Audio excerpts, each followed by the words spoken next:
আসসালামু আলাইকুম। অনেক দিন পরে আসলাম গ্রামে, প্রায় বাসার লগেই আড়ত।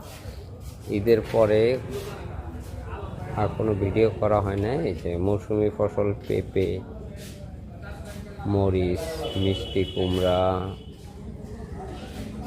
কাঁচকলা, বটবডি, চিচিঙ্গা আরও অনেক ফসলে উঠছে। মানে যেহেতু এখন একটু ফসল কম, অন্যান্য ফসল উঠবে নতুন, এই জন্যই তরু তরকারি একটু কম দাম। তাও ইনশাল্লাহ হাতের নাগারি আছে গরিবের। আলহামদুলিল্লাহ বর্তমানে এই আমার 30-40-এর ভিতরে যেরকম সবজির দাম কম ছিল না, এবার রমজানেও আলহামদুলিল্লাহ ভালোই সবজির দাম অনেকটাই কম ছিল। গরিব মানুষের নেওয়ার মতো বাজেটের ভিতরে ছিল। এ হলো